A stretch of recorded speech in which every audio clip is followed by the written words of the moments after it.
The DJI Mavic 4 Pro is so advanced, it's basically a flying IMAX camera. We're talking about a 100 megapixel Hasselblad lens, a 360-degree rotating gimbal, longer flight time, better tracking. This gadget should be an instant buy for anyone who loves drones.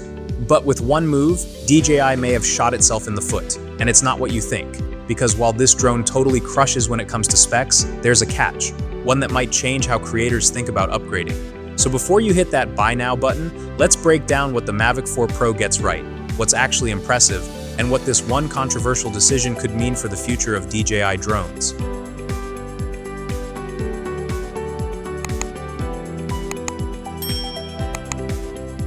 At first glance, the Mavic 4 Pro might look just like your average drone, but don't let that fool you. This drone is leaner, lighter, and more refined.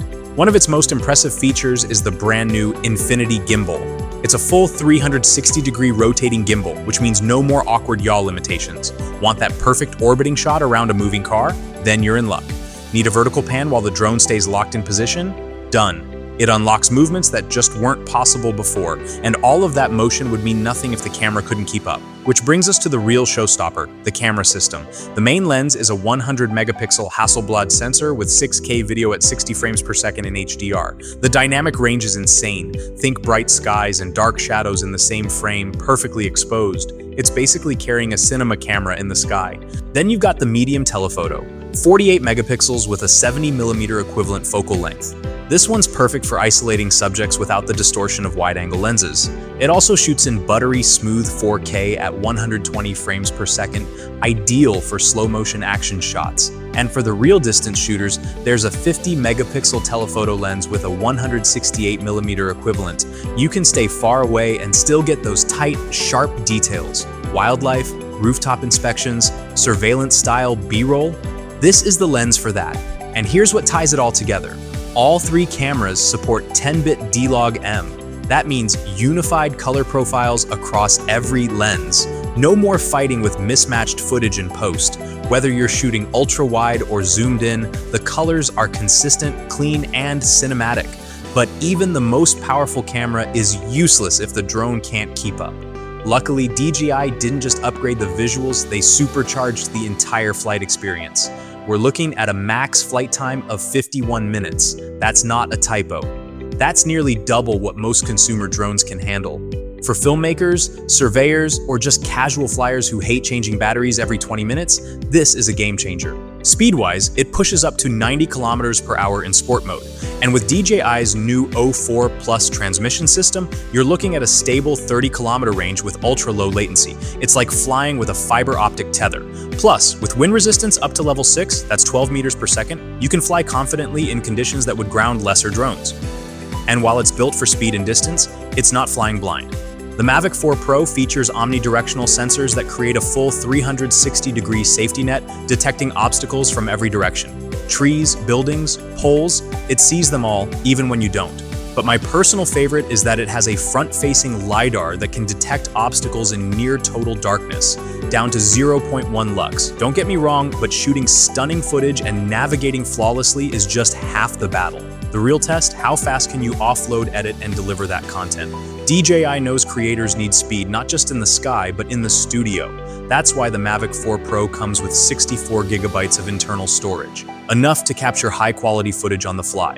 But if you go for the creator combo, you're looking at a massive 512 gigabytes built in. That's practically an SSD in the sky.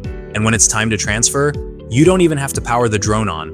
With Wi-Fi 6 support, you can wirelessly offload files at blazing speeds straight to your device. No more fumbling with memory cards or draining battery life just to get your shots. Now here's where it gets pro. The drone supports H.264 All-I-422 encoding. For those in the editing trenches, that means richer color information, less compression, and far more flexibility in post. Now, some of you might be wondering if the controller can keep up with all these tech specs, but it actually holds its own. The new RC Pro 2 controller is more than just an upgrade. You get a 7-inch mini LED display with a stunning 2000 nit brightness. That means crystal clear visibility even under harsh sunlight. It's also equipped with HDMI output for direct monitoring or live broadcasting, and it supports portrait mode synchronization, making vertical content creation seamless for social platforms like TikTok or Instagram Reels. Beyond the specs, the responsiveness is next level. Flight controls feel tighter, the UI is cleaner, And everything from camera settings to telemetry data is just more intuitive. It doesn't matter if this is your first time, this controller makes you feel like a pro. Now, all these amazing features all sound incredible on their own, but how does it actually stack up against its predecessor, the Mavic 3 Pro? Let's start with the camera, which, in my opinion, is the heart of any drone. The Mavic 4 Pro comes equipped with a jaw-dropping 100-megapixel Hasselblad sensor. That's not just a step up from the Mavic 3 Pro's 20 megapixels, that's a whole new ballgame. You're getting richer detail, sharper textures, and way more freedom to crop without losing fidelity. Then there's the gimbal. The Mavic 3 Pro uses a traditional 3-axis gimbal, which was great for stability, but the 4 Pro introduces the infinity gimbal, capable of full 360-degree rotation. That means barrel rolls, creative angle shots, and FPV-style footage, without switching drones. This alone opens up creative avenues that were previously impossible on a Mavic. Flight endurance? The 4 Pro wins again with a 51-minute max flight time, up from 43 minutes on the 3 Pro. And range? The O4 Plus transmission system gives you 30 kilometers of reach, double the Mavic 3 Pro's 15 kilometers. When it comes to obstacle avoidance, the Mavic 4 Pro adds a game-changing feature, front-facing LiDAR. This means it can detect objects in near darkness, something the Mavic 3 Pro simply couldn't handle.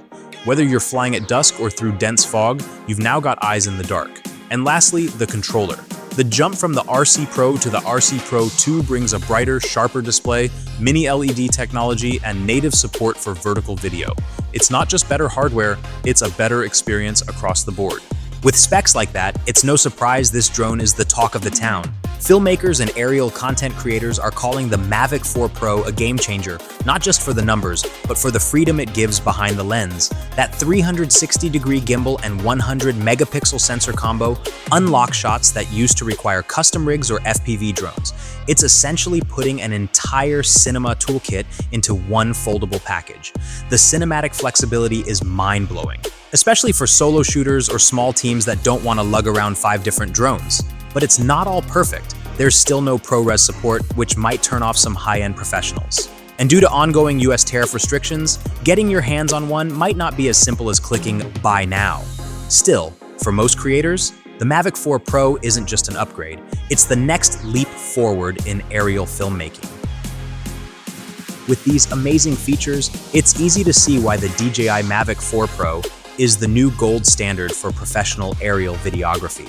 From that insane 100-megapixel Hasselblad sensor to the revolutionary Infinity gimbal, DJI did more than just level up. Now, if you're already flying the Mavic 3 Pro, here's the truth. If those FPV-style shots, better low-light safety, and massive camera boost matter to your workflow, then yeah, it's worth it. But if you're not pushing those creative boundaries just yet, the 3 Pro might still hold strong for you.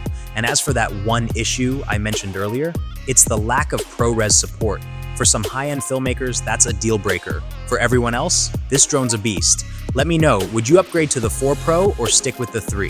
Hit like, drop a comment with your thoughts, and if this video helped you out, you know what to do with that subscribe button.